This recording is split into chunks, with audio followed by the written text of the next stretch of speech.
హల్లెలూయా. ఈరోజు ప్రార్థన కొరకు మనం పేతురు రాసిన 2వ పత్రికకు వెళ్దాం. పేతురు రాసిన 2వ పత్రిక 2వ అధ్యాయం.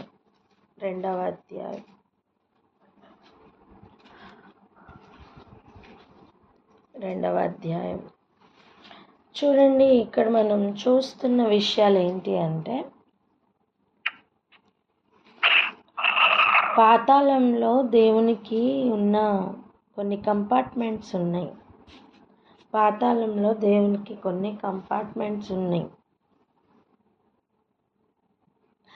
ఆ కంపార్ట్మెంట్స్లో దేవుడు తీర్పు కొరకు కావల్లో ఉంచడానికి కొంతమందిని ఉంచుతున్నారు. ఎటువంటి వారిని ఉంచుతున్నారు అంటే, ఇంతకుముందు దేవదూతలు పాపం చేసినప్పుడు వారిని కటిక చీకటి కలిగిన బిలముల్లో కొన్ని సెల్స్లో ఉంచినట్టుగా మనం చూస్తున్నాం. వారు ఏ పాపం చేశారో అండ్ ఏ తీర్పు పొందబోతున్నారో, ఏ తీర్పులైతే వారు ఎటువంటి పనిష్మెంట్స్ అయితే వాళ్ళు పొందబోతున్నారో వాళ్ళందరినీ ఒక దగ్గర ఉంచుతున్నట్టుగా చూస్తున్నాం. ఇప్పుడు చూడండి, అబ్రహాము ఇంతకు ముందు ఉన్న కాలంలో ఉన్నాడు. లాజర్ ఏ కాలంలో ఉండి చనిపోయాడో మనకు తెలియదు. అబ్రహాంకి లాజర్కి తేడా ఎంత ఉందో వయస్సులో లేదా కాలంలో మనకి తెలీదు. కానీ ప్రస్తుతం వరకు లేదా ఇప్పటి వరకు చనిపోయిన తర్వాత పరలోకంలోనికి ఇంకా ఎవరు అడుగు పెట్టలేదు. అందరూ మన కొరకు వెయిటింగే. అలాంటి సమయం అందరూ ఒక దగ్గరికి వెళ్ళేవారిని ఒక దగ్గరే ఉంచుతున్నట్టుగా అనిపించట్లేదా?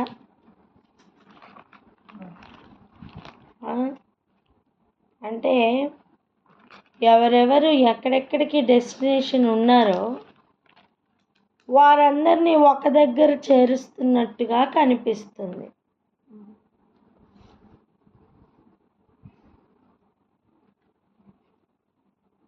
ఒక మాట చదవండి, హెబ్రీయులకి రాసిన పత్రిక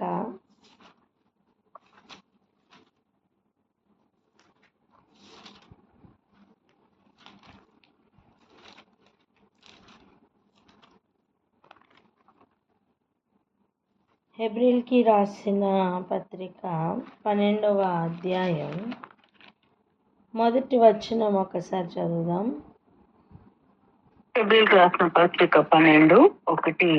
ఇంత గొప్ప సాక్షి సమూహము మేఘము వలె మనల్ని ఆవరించి ఉన్నందున మనము కూడా ప్రతి భారమును సులువుగా చిక్కులబెట్టు పాపమును విడిచిపెట్టి విశ్వాసమునకు కర్తయు దానిని కొనసాగించువాడునైన యేసు వైపు చూచుచు మన ఎదుట ఉంచబడిన పందెములో ఓపికతో పరిగెత్తుదము. ఆయన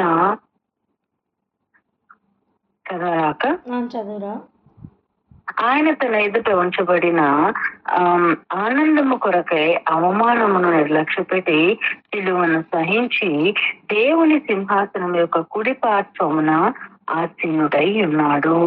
చాలు.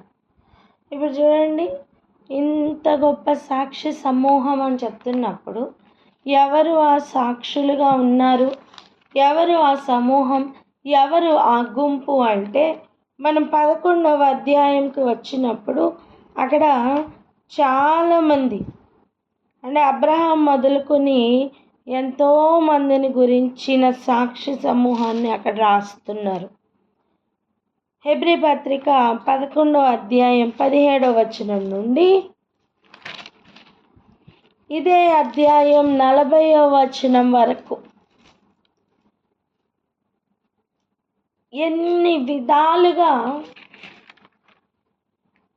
వారు భూమి మీద బ్రతికి వారి విశ్వాసమును కాపాడుకొని ఆ పోరాటంలో జయించిన వారిగా ఉన్నారో వారందరినీ కూడా ఇక్కడ రాస్తున్నట్లుగా మనం చూస్తున్నాం.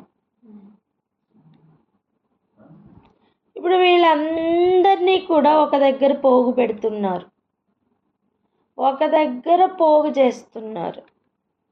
ఆ పోగు చేసే ప్రక్రియలో క్రమంలో అబ్రహాం ముందుగా చేరారు, లాజరు తర్వాత వెళ్ళారు. మనకి తెలిసినప్పుడు మనము కూడా అక్కడికి వెళ్తాం.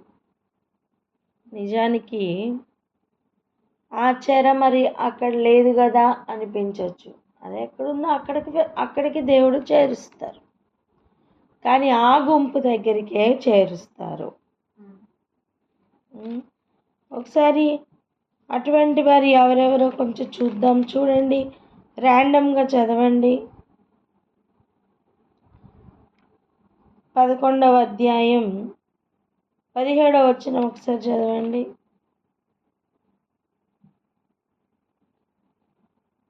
హెబ్రీయులకు రాసిన పత్రిక 11వ అధ్యాయము 17వ వచనము. అబ్రహాము శోధింపబడి విశ్వాసమును బట్టి ఇస్సాకును బలిగా అర్పించెను. ఎవడు ఆ వాగ్దానములు సంతోషంతో అంగీకరించెను, ఇస్సాకు వలనైనది నీ సంతానం అనబడును. అది ఎవనితో చెప్పబడెను, ఆ అబ్రహాము మృతులను సహితము లేపుటకు దేవుడు శక్తిమంతుడని ఎంచిన వాడే తన ఏక కుమారుని అర్పించి ఉపమాన రూపకంగా అతనిని మృతులలో నుండి మరలా పొందెను. ఇక్కడ అబ్రహాం గురించి చెప్తున్నట్టుగా మనం చూస్తున్నాం. ఇక 22 చూడండి. హెబ్రీయులకు రాసిన పత్రిక 11వ అధ్యాయము 22వ వచనము.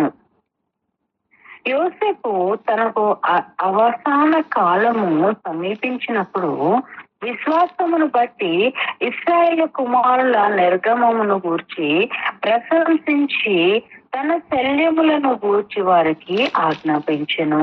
చాలు, ఇక్కడ ఎవరి గురించి చెప్తున్నారు? యోసేపు గురించి చెప్తున్నారు. ఇప్పుడు 23లో చూడండి,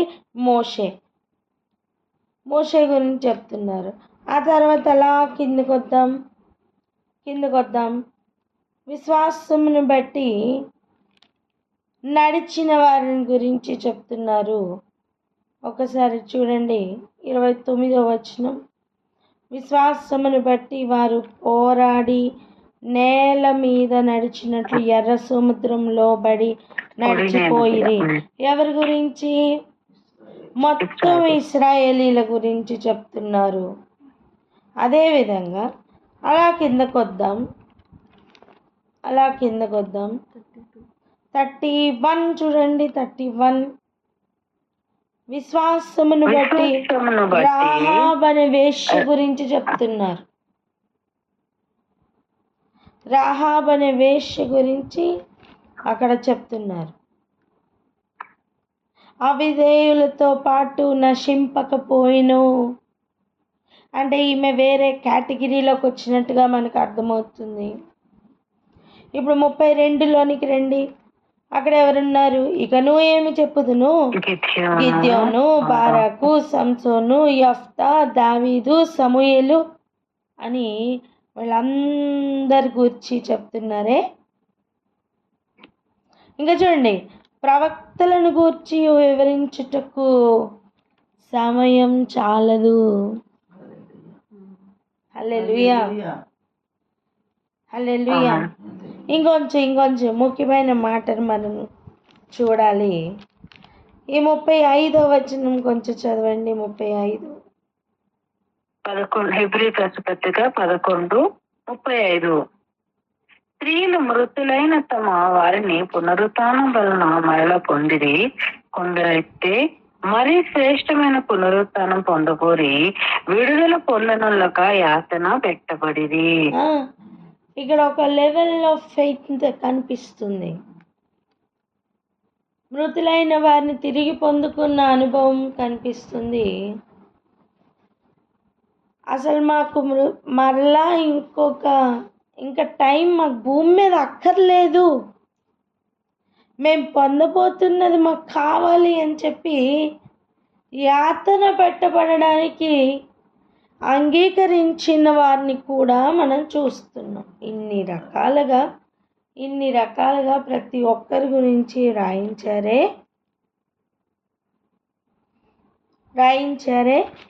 ఇంతకీ ఎందుకు రాయించారో తెలుసా? ఇప్పుడు చదవండి 40వ వచనం.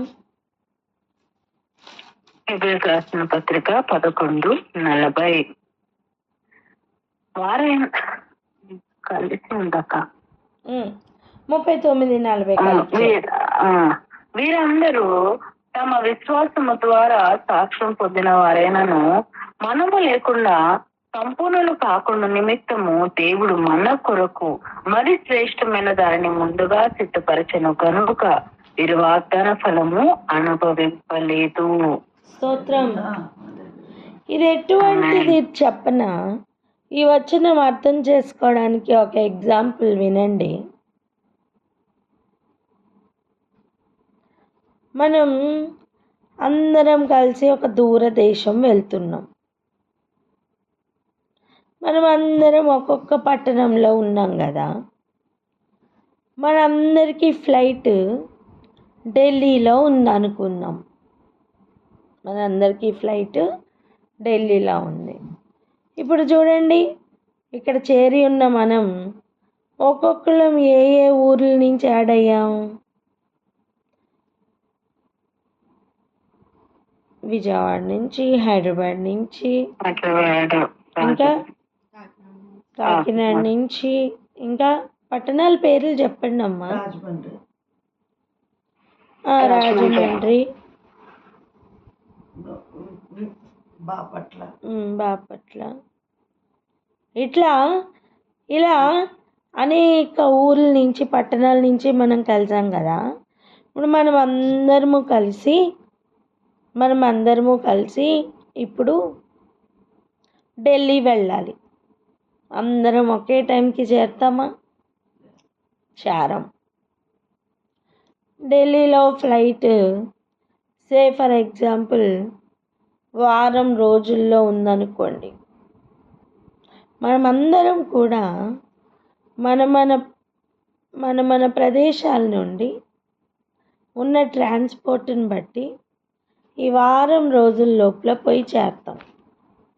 కొంతమంది ముందుగా చేరుతాం, కొంతమంది లేటుగా చేరుతాం, కొంతమంది కారులో వెళ్ళొచ్చు, కొంతమంది ఫ్లైట్లో వెళ్ళొచ్చు, మరి కొంతమంది ఏ వెహికల్ దొరకక ట్రాన్స్పోర్ట్లో ఈ లారీలు వెళ్తాయి చూడండి, అలా ఏదో ఒకటి పట్టుకొని ట్రావెల్ చేసి ఉండొచ్చు. కొంతమంది కనెక్టింగ్ ఫ్లైట్స్ పట్టుకొని చేరచ్చు, కొంతమంది ట్రైన్స్లో వెళ్ళచ్చు. ఇలా ఎవరు ఎలా వచ్చినా చివరికి ఎప్పుడు వెళ్ళినా అందరూ కూడా అక్కడి నుంచి మనం వెళ్ళబోతున్న దేశం కొరకు ఉన్న ఫ్లైట్ కొరకు వెయిట్ చేయడానికి ఒక ఏరియాకి చేరుతాం చూడండి. సేమ్ ఎగ్జాక్ట్గా అలాగనే ఒక్కొక్కరు ఇప్పటి వరకు చెప్పబడిన అబ్రహాం కావచ్చు, యోసేపు కావచ్చు, మోషే కావచ్చు, తనతో పాటు ప్రయాణించిన ఇశ్రాయేలీలు కావచ్చు, తన ముందు ఆగిపోయిన తన తర్వాత ప్రయాణం చేసిన వారు కావచ్చు, గిద్యోను వారి నుంచి సమూయేలు వరకు చెప్పారే వారందరూ కావచ్చు. ఒక్కొక్క కాలంలో ఒక్కొక్క ప్రయాణం చేసి ఒక్కొక్కటి పట్టుకుని చేరిన వారి వలె ఒక్కొక్కరికి ఒక్కొక్క చరిత్ర, ఒక్కొక్కరికి ఒక్కొక్క హిస్టరీ క్రియేట్ చేసి రికార్డ్స్ను బద్దలు కొట్టి అందరూ కూడా ఒక దగ్గరికి చేరారు. దేనికి? వాగ్దానం పొందు నిమిత్తం. పలకన్నమాట. వాగ్దానం పొందు నిమిత్తం. హల్లెలూయా. వాగ్దానం పొందడానికి వారు వెయిటింగ్లో ఉన్నారు. చెప్పండి. వాగ్దాన ఫలం పొందడానికి వెయిటింగ్లో ఉన్నారని చెప్పండి. వాగ్దానం ఫలం పొందడానికి వారు వెయిటింగ్ లో ఉన్నారు. హల్లెలూయా. హల్లెలూయా. ఇప్పుడు వాళ్ళందరినీ కూడా దేవుడు ఒక దగ్గర చేర్చారు. వారట మనము లేకుండా వెళ్ళరట. దేనికి? వాగ్దాన ఫలం పొందడానికి. ఇన్ని ప్రదేశాల నుండి అందరం ఢిల్లీ చేరామే. అందరం కలిసి ఆ ఫ్లైట్ ఎక్కబోతుంటే ఎలా ఉంటుందో ఎగ్జాక్ట్గా సేమ్ వే వీళ్ళందరితో కలిసి, ఎవరితో? ఇంత గొప్ప సాక్షి సమూహం మేఘము వలె మనల్ని ఆవరించి ఉంది కదా. వీరందరూ మనతో కలిసి వాగ్దాన ఫలం పొందు నిమిత్తం దేవుడు వాళ్ళని వెయిటింగ్ హాల్లో పెట్టారు. హల్లెలూయా. హల్లెలూయా. ఇప్పుడు ఆలోచించండి, ఆ వెయిటింగ్ హాల్ పాతాళం లోపల ఉంటే ఏంటి, పరలోకానికి దగ్గరగా ఉంటే ఏంటి? అర్థమైందా? మాట ఇలా పలకండి. ఆ వెయిటింగ్ హాల్, ఆ నెమ్మది పొందే స్థలం, పాతాళంలో ఉంటే ఏంటి?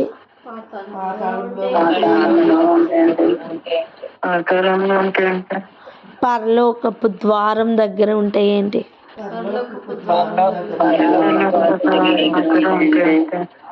ఆమేన్. ఆ వెయిటింగ్ హాల్లో మనం ఉన్నామా లేదా అనేది ముఖ్యం. చూసారా ఇంతకాలం నుండి ఒక్కొక్కరిని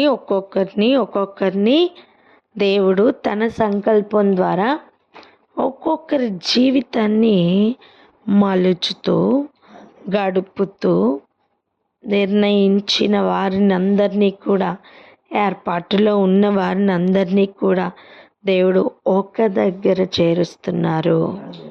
వీరందరి గురించి చెప్తున్న విషయం, చనిపోయిన తర్వాత కూడా సజీవుల దేశంలో చేర్చబడడానికి ఒక దగ్గర చేర్చిన వారిగా కనపడట్లేదా?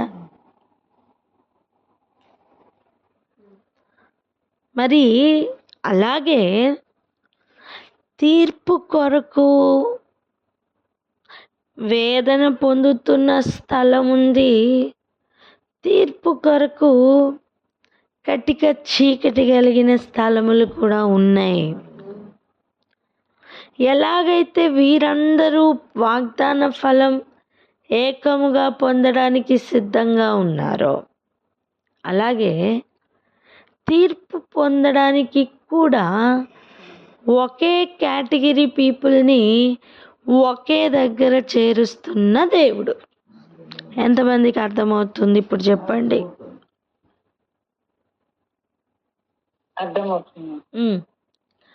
హల్లెలూయా. ఇప్పుడు ఈ ఆలోచనతో హెబ్రీ పత్రిక నుండి పేతురు రాసిన 2వ పత్రికకు వెళ్దాం రండి. 2వ అధ్యాయంలో మెన్షన్ చేయబడిన వారందరూ కూడా ఒక ఏరియాకి చెందినవారు, ఒకటే ఏరియాకి చెందినవారు. వీరందరూ కూడా ఎటువంటి వారంటే ఒకటే తీర్పు పొందడానికి ఒక దగ్గర చేర్చబడుతున్నవారు. అర్థమవుతుందా? ఒకే దగ్గరికి ఎందుకు చేర్చబడుతున్నారంటే వారందరూ కూడా తీర్పు దగ్గరికి వెళ్ళబోతున్నారు. ఒక ఎగ్జాంపుల్, మరొక ఎగ్జాంపుల్ చూడండి. రోజు మనం వంట చేసుకుంటాం కదా, చెత్త అంతా తీసి ఎక్కడ వేస్తాం? చెత్త బుట్టలో వేస్తాం. చెత్త బుట్టలోకి మాత్రమే వేయడానికి చెత్త ఎంత దూరం ప్రయాణించి ఉంటుందో తెలుసా? పొలంలో ఉన్న పండుతో పాటు అది కూడా పెరిగింటుంది. ఏది? చెత్త. చెప్పండి, పొలంలో ఉన్న పండుతో పాటు చెత్త కూడా పెరిగిందని.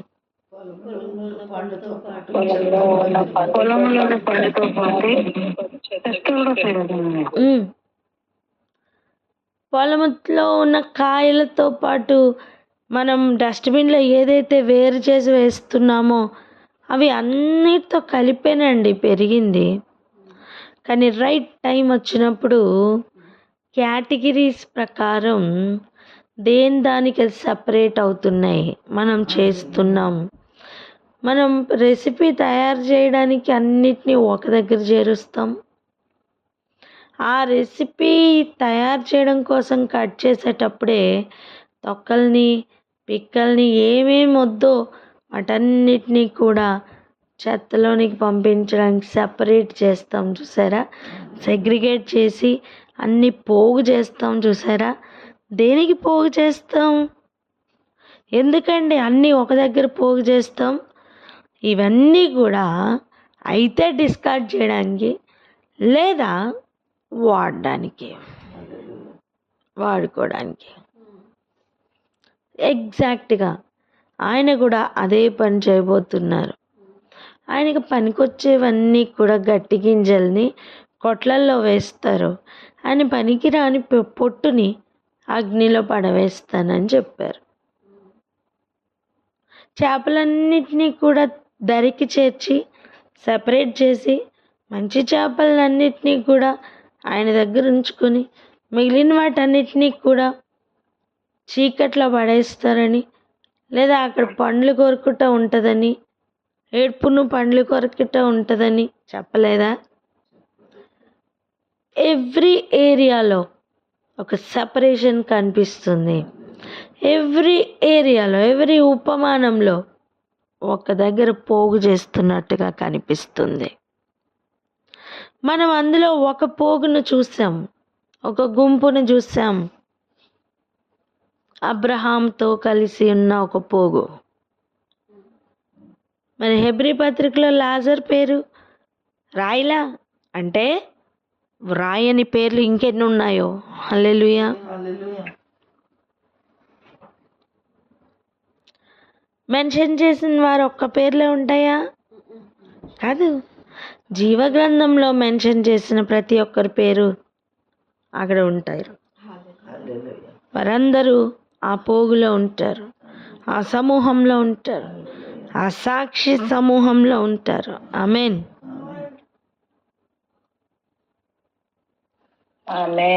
ఎగ్జాక్ట్గా అలాంటి గుంపు వల్లనే మరి ఒక గుంపును మనం ఇక్కడ చూస్తున్నాం.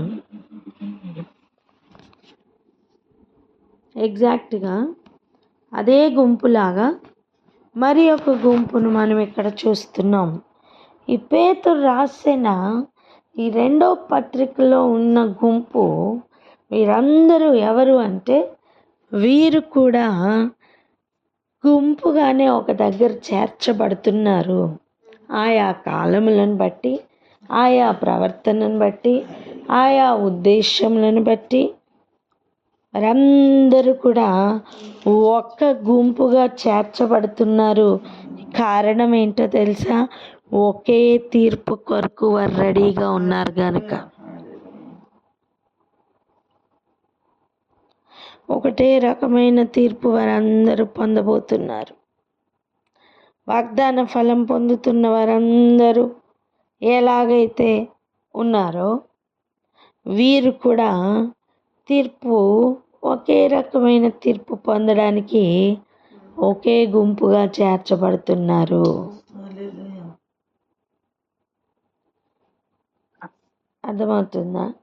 మరి ఇలా ఒకే గుంపుగా చేర్చబడుతున్న వారిలో ఎవరెవరు ఉన్నారు, ఎటువంటి క్యారెక్టర్స్ వారు ఉన్నారు అనే విషయాలు మనకి తెలియాలి. ఖచ్చితంగా మనకి తెలియాలి. మనకి తెలియాల్సిన అవసరం లేకపోతే ఈ పేతురు రాసిన 2వ పత్రికలో చేర్చరు కదా. ఎందుకు తెలియాలో తెలుసా? ఒకవేళ ఇందులో ఒక్క క్యారెక్టర్ మనలో ఉన్నా సరి చేసుకోవడానికి దేవుడు అవకాశం ఇస్తున్నారు కనుక, సరి చేసుకోవడానికి దేవుడు అవకాశం ఇస్తున్నారు కనుకనే ఈ హెచ్చరిక మాటలు ఇందులో రాయించాడు. ఒకవేళ సరి చేసుకోవడానికి మనం అవకాశం దొరికినా సరి చేసుకోకుండానే కొనసాగితే గమ్యం మాత్రం ఆయన ఏ తీర్పు అయితే నిర్ణయించారో అదే దొరికిపోతుంది. మార్చుకోవడానికి లేదా జీవగ్రంథంలో పేరు లేదేమో, చేర్చబడడానికి ఇంకా ఆయుష్ను పొడిగిస్తున్నారు. ఈ మాటలు వింటున్న మన హృదయానికి, అంతరంగానికి తెలుసు మనం ఈ కేటగిరీలో ఉన్నామేమో లేదేమో అన్న విషయాన్ని. ఒకవేళ ఈ క్యారెక్టర్స్లో ఎక్కడైనా మనకి సిమిలర్ క్యారెక్టర్ ఉంటే బ్రతుకును మార్చుకోవడం మంచిది. అందుకే ఇక్కడ అనేక విషయాలను రాయించారు. అవన్నీ కూడా మనం చదవడం, ధ్యానించడం ఎంతో మంచిది, ఎంతో మంచిది.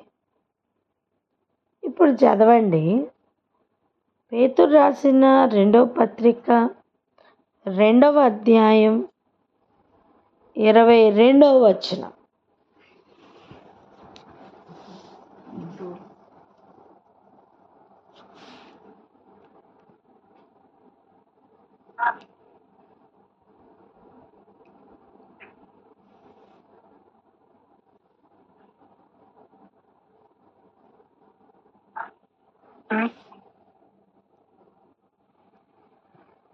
పేతురు రాసిన 2వ పత్రిక 2వ అధ్యాయం 22వ వచనం. కుక్క తన వాంతికి తిరిగినట్టు కడుగబడిన పంది బురదలో దొర్లుటకు మళ్ళినట్టును అను నిజమైన సామెత చొప్పున వీరికి సంభవించెను. చాలు. ఇక్కడ చూడండి, కుక్క వలె, పంది వలె అని చెప్తున్నారు. వీరు మరలా తిరిగి వెళ్ళిపోయిన అనుభవాన్ని ఇక్కడ చూపిస్తున్నారు. కుక్క వాంతికి తిరిగినట్టుగా, ఒకసారి విసర్జించినది మరలా చేపడుతున్న అనుభవం.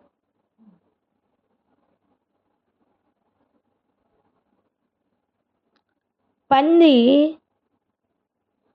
బురదలో దొర్లినట్టుగా, ఒకసారి కడుగబడి మరలా మలినమవుతున్న అనుభవం.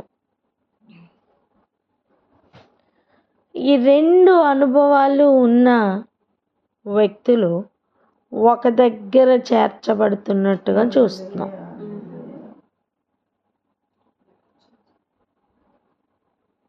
మనం వీటిలో ఉన్న క్యారెక్టర్స్ అన్నిటినీ కూడా ధ్యానించబోతున్నాం. దానిలో భాగంగానే ఈరోజు ఈ మాటలు వింటున్నాం. ఒకవేళ విసర్జించినది కనుక మనం మరలా చేపడుతున్న అనుభవంలో ఉన్నామా? జాగ్రత్త పడదాం.